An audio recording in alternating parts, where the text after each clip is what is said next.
Hey, True Believers England team here with a bit of a story. We've got another movie canceled, and this one is kind of a surprise. I would not have thought of all the films that were out there getting made that Patty Jenkins' Wonder Woman 3 is not going to be going forward. Now, this is from the Hollywood Reporter. It says Patty Jenkins' Wonder Woman 3 not moving forward. DC movies hit a turning point. Now, we, of course, know Batgirl, a whole bunch of stuff got canceled, and it looks like now Wonder Woman. But there's more. There's more. So it says a cleaning of the slate is common when a new executive team is put in place to run a studio or division, but there is likely a little precedent for the amount of Clorox James Gunn and Peter Safran could spray as they prepare to launch DC Studios and guide superhero movies for the next half decade and beyond. The duo in recent days flew back to Los Angeles, and from the, I don't care where they flew from. Come on, get to the story. Gunn and Safran are expected to meet next week with David Zaslav, the Warner Brothers CEO, who is radically reshaping the media company and who hired the duo in October to leave. Yeah, you just said that. Let's get to the story. I hate the freaking flourish. Although much of their plan, which insiders paint is still a work in progress, one that is yet to be approved is being kept deep in the Batcave. Details of several possible paths forward are trickling out, and at least one path not being taken has also been revealed. It goes on to say that of course, Patty Jenkins' Wonder Woman 3 is not moving forward and is considered dead in its current incarnation. This is actually a surprise. Well, maybe it's not as big a surprise. If you told me this after number one, this would be a bigger surprise. But number two was not well received. And since we're almost in the same situation, at least Jeff Johns is on this, Patty Jenkins also has her hand in this. So you got to wonder if they read the script. Look, I'm convinced if they read the script and saw it was gold, this movie would be happening. They'd be putting it in. But obviously, when they're taking a look, they figure, okay, look, here's the thing. We've got this new direction, and you're not a part of it. Sources say that Jenkins recently submitted her treatment, co-written with Jeff Johns, and that Gunn and Safran, as well as Warner Brother Pictures co-chairs, broke the news to the filmmakers, telling of the project as it stood did not fit in with the new, but still unfolding plans. How about not woke, not Snyderverse? And by the way, I'm not with the Snyderverse. I don't think it's anything we should be holding on to. I love the Justice League. I want to see the Suicide Squad uncut, but it's done. Okay, and at this point, I think it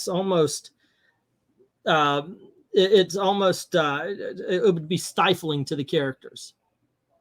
So I don't know where they're going, but let's see where they're going.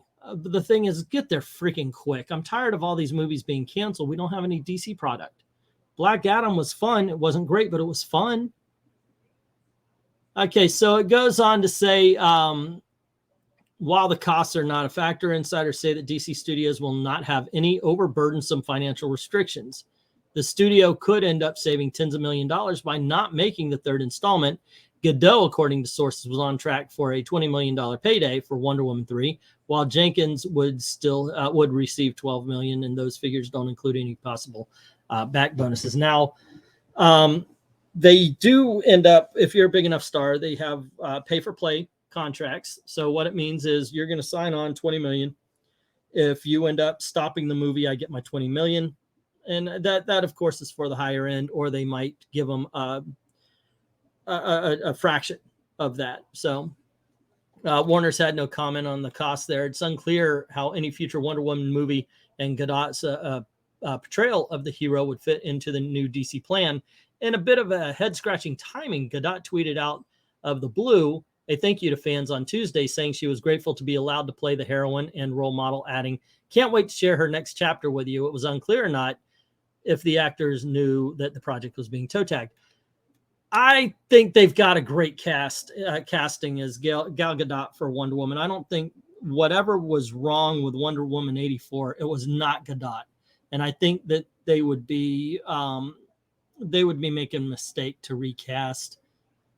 let's see, she's still gorgeous. She's still young enough. She's still in shape. Let her do it. Same thing with Superman and the rest of them.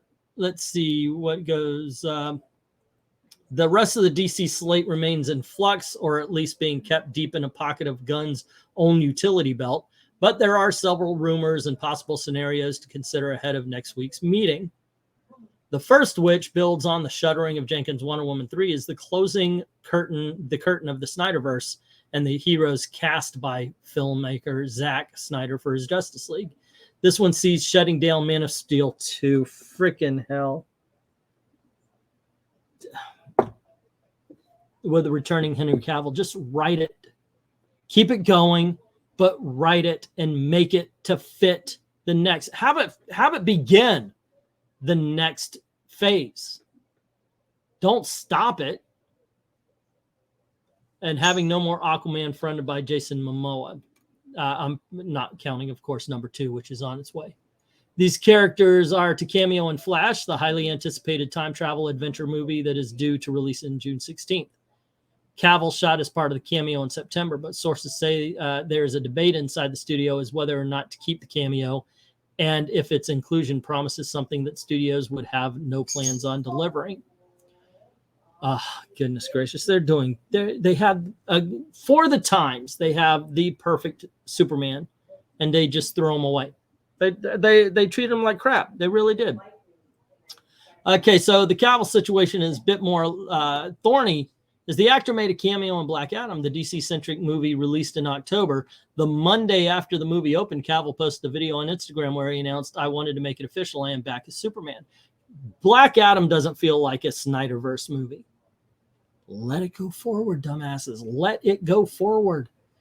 And at the time, he was not incorrect. Warner Brothers was indeed developing a sequel for 2013's Man of Steel and actively meeting with writers. Andy Muschietti, who directed Flash, even expressed interest in sitting behind the camera for something that would have brought a tone similar to the hopeful and heroic colors of the 1978 movie directed by Richard Donner. You know, the good Superman movies. Let's see. Considered a benchmark in the comic book movies. In fact, the current leadership team at Warner Brothers did desire one more go-around of the Snyderverse heroes, possibly even having another Justice League movie with those actors. But that was before Gunn. Also unlikely is a sequel to Black Adam. Despite the hype surrounded the movie of launching a new corner of DC, a lot of it led by star Dwayne Johnson. The movie has only grossed $385 million worldwide, and insiders at the studio say the movie, which cost more than $190 to produce. Okay, let's talk about this for a second, because I hear it. They're f***ing idiots if they don't build on Black Adam. Black Adam didn't make the money that they were hoping for, but Black Adam was also, as they did Shazam, kneecapped by coming out only 2 weeks before Black Panther. Black Panther was a freaking social event. So Black Panther 2 is going to do big. They fucked up by putting it where they did. And even if they put theirs in, then Marvel said, ha, ha, ha, we're going to put Black Panther in here. Then you release it at Christmas time.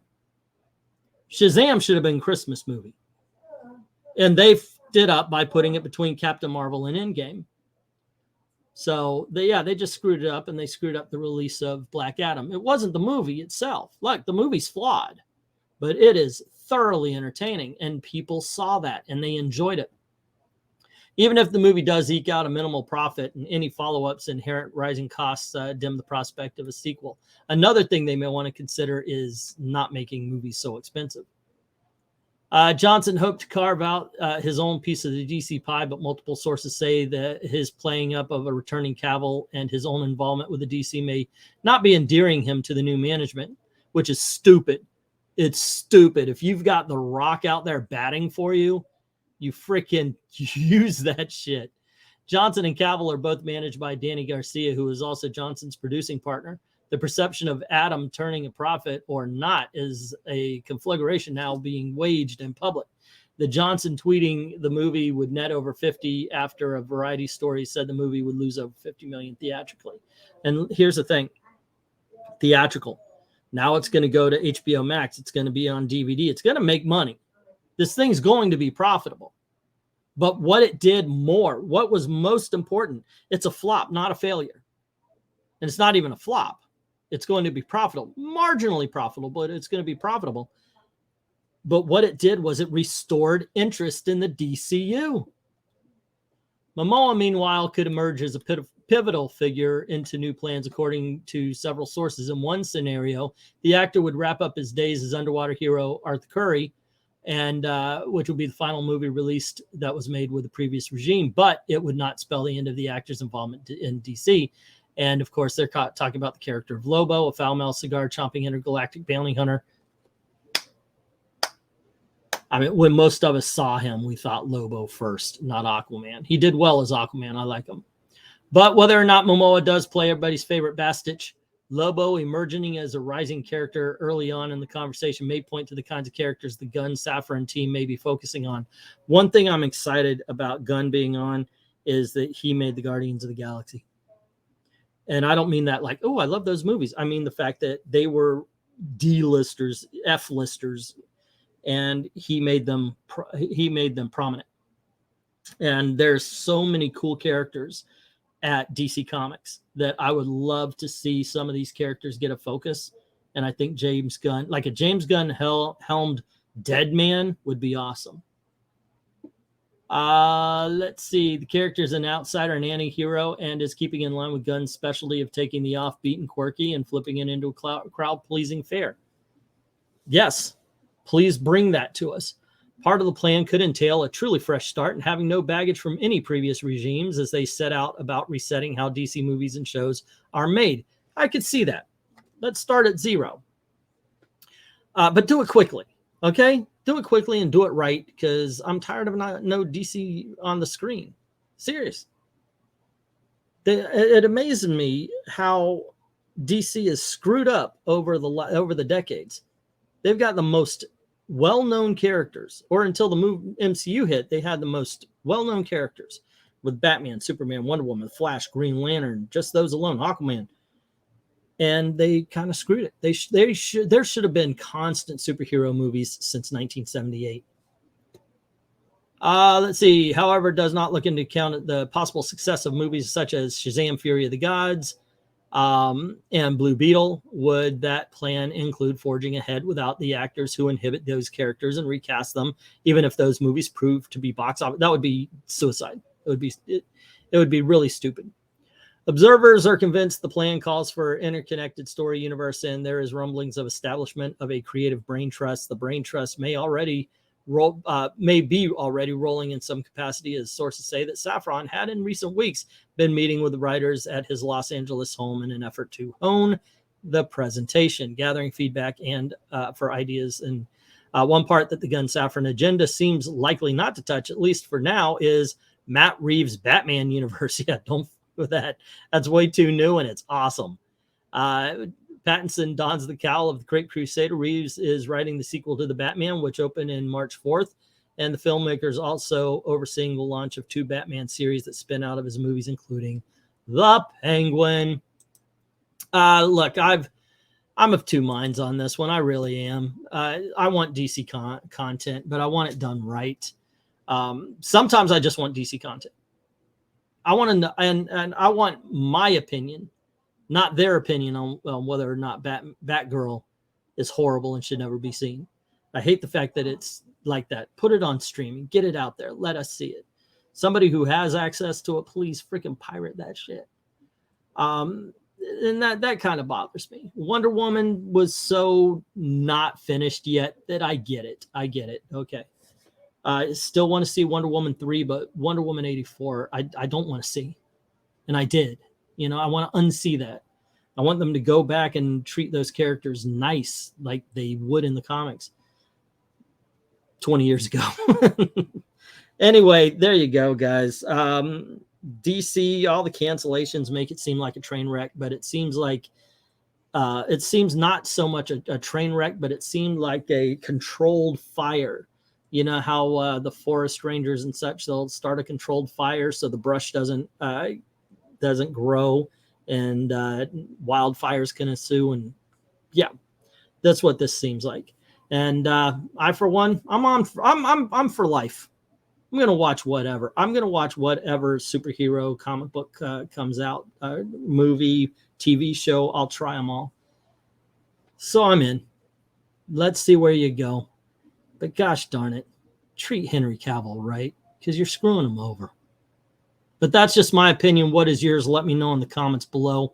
Don't forget to click like, share, subscribe. Do all of that stuff. Sharing and commenting, very important, by the way. If you don't mind helping out the channel financially, in the description below is a link to the Ko-Fi. Go on over. There's a tip jar. Just drop $1 in the till. Helps keep the lights on. Helps keep making videos for you. I'd like to thank everybody who's already done that. And to everyone, all of the true believers, thank you very, very much for watching.